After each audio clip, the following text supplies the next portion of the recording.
So far in this Amazon EC2 series, we have seen how to add EC2 instances to target groups and use CodeDeploy to deploy a .NET application behind a load balancer. However, we have been manually adding the EC2 instances to our target group. As our infrastructure scales, it is important to move towards a more automated and fault-tolerant solutions. In this video, we will learn how to upgrade our setup by adding in an auto-scaling group which will automatically add or remove instances based on our configurations. We will also see how CodeDeploy easily fits into this setup so that your deployment stays automated even as your infrastructure scales. Hello everyone, welcome back to this YouTube channel. My name is Rahul and I make videos on .NET, Cloud and DevOps. This video is sponsored by AWS and is part of my Amazon EC2 series. Here's a quick recap of the application that we will be using. Here we have an API application which is deployed as a service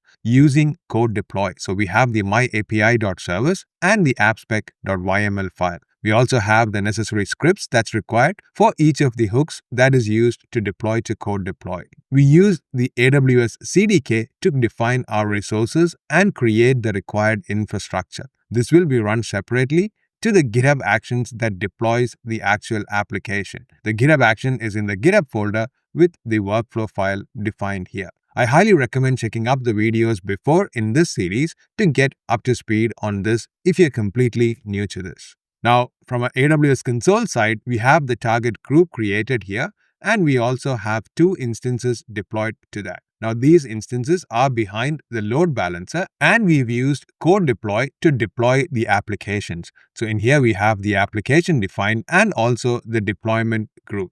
This is targeted to these target group instances so that anytime we trigger a deployment, it will deploy to both the instances. Now, if I switch back to our application, you can see in the api.yml, which is the GitHub Actions workflow, we trigger a CodeDeploy deployment, passing in the S3 URL of the artifact that we have just created. Now, under the AWS Stack instances, we manually create the EC2 instances. So here we have two instances being created and explicitly added to the target group. Let's switch this to using an auto-scale group. But first, let's quickly understand what an auto-scaling group is. An Amazon EC2 auto-scaling helps you ensure that you have the correct number of Amazon EC2 instances available to handle the load of your application. So basically, it's a grouping of EC2 instances called auto-scaling groups. You can specify the minimum and the maximum number of instances in this group, and also you can set a desired quantity.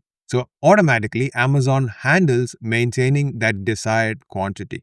So if any of the instances goes down, which is confirmed by health checks, it automatically kicks off that instance and creates a new instance to replace that. Some of the main features of auto-scaling is about monitoring the health of running instances, custom health checks, balancing the capacity across different zones, multiple instance types and purchase options that you can add to the EC2, which is the type of EC2 instances you're running, load balancing, scalability, etc. Now, for the EC2 instances that we have defined here, we have different configurations. So if you look at the instances, we have specified the instance type, the machine image, the role, etc. Now, when you're creating the EC2 instances in an auto-scaling group, you'll also need these details. So these become part of launch templates, which then can be used by Amazon to automatically launch the EC2 instances based off the template. So a launch template is nothing but a reusable set of configurations to create EC2 instances. You can use the launch template to store instance launch parameters so that you don't have to specify them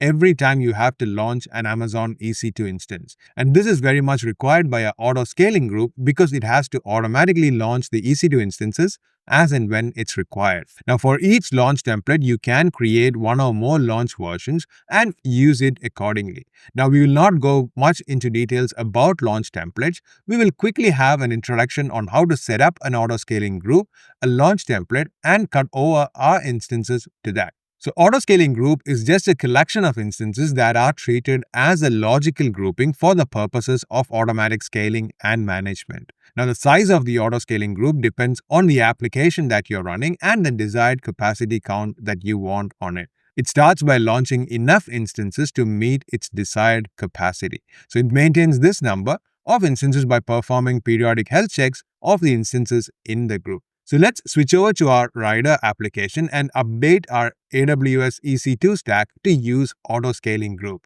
Now I have already created the required CDK code, so let me switch over to that latest commit. To see a quick diff of what has happened, let's do a quick difference in the diff tool and we'll walk through the changes. So previously we were creating manual instances in here. So you can see here there's instance 1, instance 2, and those instances were getting explicitly added to the target group. Now, since we no longer need to create the instance manually, we have completely removed that and switched that to using launch template. So the launch template is creating a new launch template. It's specifying the instance type, just as we were doing before, the machine image so that it knows which image to create the instances from. And we are also specifying the security group, the key pair, and the role. These are exactly the configs that we were setting on our instances explicitly. So now they have moved over to the launch template. Now, once we create the launch template, we can create the auto-scaling group. Now, the auto-scaling group is taking in the VPC config, the launch template that we just created, and also the capacity. So we have specified the minimum capacity as 1 and the max as 4. We have also set the desired capacity to be 2. So it will start off by creating 2 instances. The auto-scaling group is also getting attached to the target group where the load balancer is set up. So that's all the changes that we have to make, and we have successfully switched over to using auto-scaling group. So let's do a CDK deploy on this latest code and see what happens. So let's switch over to our command line, make sure we have the latest changes, and let's do CDK deploy. Now this is going to trigger the changes for the auto-scaling group.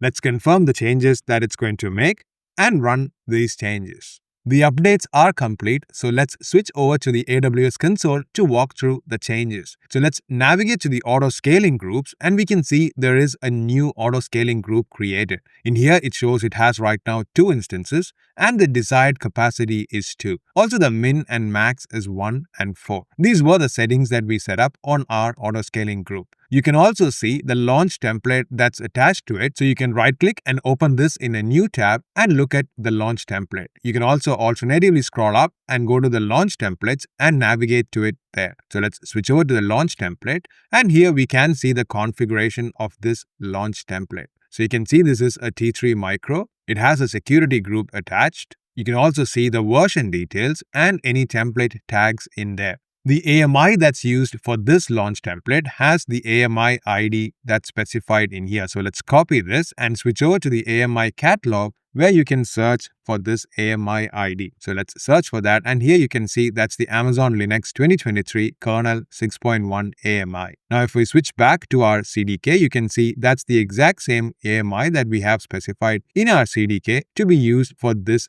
template. So you can see this is the machine image latest Amazon Linux 2023. Now you can also custom roll out AMIs, which I will walk through in a future video. So let's switch back to the console. Let's navigate back to our auto scaling group and navigate into that. So here you can see the automatic scaling, the instance management, and also the instant refresh details. So any activity that is happening will be triggered inside here. So here you can see there's 2 new instances launched. Now, if you go into the instances, you can actually see the instances that's being managed. Now, if we switch over to our CodeDeploy application, let's edit this application group to now point at this auto scaling group. So let's navigate into this and let's click edit. Now, earlier when we set this up, we had pointed to the instances using the key value pairs. So we use the stack name to figure out the instances. So let's remove the directly targeting the instances and use the auto scaling group. Now in here, you can choose the auto scaling group. So here it shows the auto scaling group that we just created.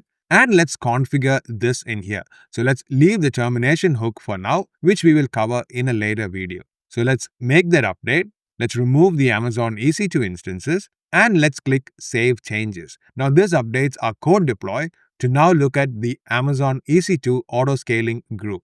Now let's come back to our command line and let's make sure to push these changes up to GitHub. So let's do a git push, which is also going to trigger a new build. So let's switch over to our GitHub repository where we have the actions already set up. So it's already triggered a new build, and you can see this will automatically deploy to the code deploy.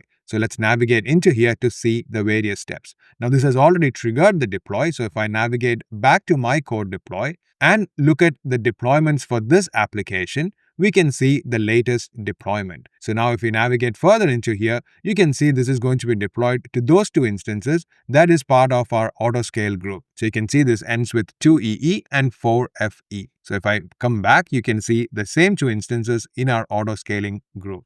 Now, if we navigate into our load balancer, let's navigate to our load balancer that we had set up, and let's navigate to the URL. So let's navigate to weather forecast, which is where the API endpoint is there. So let's navigate to it, and you can see the details that's coming back. So our weather API endpoint is now successfully returning back the data. Now, if you want to add more instances to our autoscaling group, you can switch back to our AWS console. Let's navigate to the autoscaling group. Let's navigate in here and edit the desired instances. Let's update this from 2 to be 3. Now, this is going to automatically kick a new creation of the EC2 instance. It is going to use the launch template that we have specified and use the associated AMI to create the new instance and put that into this autoscaling group. So if you look at the instance management, you can see a new instance is being created and it's coming back online. So you can see the lifecycle is pending. So once this is online, we will see that CodeDeploy will automatically trigger a new deployment. So you can see that is already in progress. So let's navigate to that. And here you can see this is getting deployed to this new instance, which is ending with A89. So if I switch back to the autoscaling group, that's exactly the new instance that just came up. So CodeDeploy is automatically triggering the deployment for you based on the changes inside the autoscaling group. This is using the activity triggers which will be deploying CodeDeploy to trigger a new deployment. So it will automatically deploy the latest deployment that has happened for that specific application. So let's switch back to instance management, and you can see the instance is now already in service, which means the CodeDeploy will also complete now. Now we will be adding that instance as well into serving our application. Now if I switch back here and let's say one of these instances goes unhealthy for whatever reason. Now we can simulate that by navigating into that instance and let's terminate that specific instance. So let's click the terminate delete. And let's click terminate delete. Now this is going to delete this instance explicitly, which our autoscaling group will detect, and then it will trigger a new instance creation. Now if I navigate back to our autoscaling group and refresh here, this takes a moment to delete and also detect that this has gone unhealthy. That's based on the health checks that we have set up in the autoscaling group template. Here you can see that the F2EE, which we just terminated, has been detected as unhealthy, and it will soon recycle this instance out of this autoscaling group and create a new instance to match the desired capacity, which is 3. So you can see in a moment's time, we have a new instance already created and it is pending wait lifecycle, and this will now come online. Our CodeDeploy would have automatically got this notification and it has already started triggering a new deployment. Now this is going to deploy our application back into this new instance, which will again be serving traffic. In the next few videos, we will see how to add blue-green deployments, how to set up automatic scaling policies so that you don't have to manually update the desired capacity, and also add some CloudWatch logs. In case you have any suggestions or things that you would like me to cover in this series, please let me know in the comments below. If you want to be notified when these videos comes out, make sure to hit that subscribe button. It also helps me to grow this YouTube channel. If you like this video, please make sure to hit the like button. Thank you, and see you soon in the next video.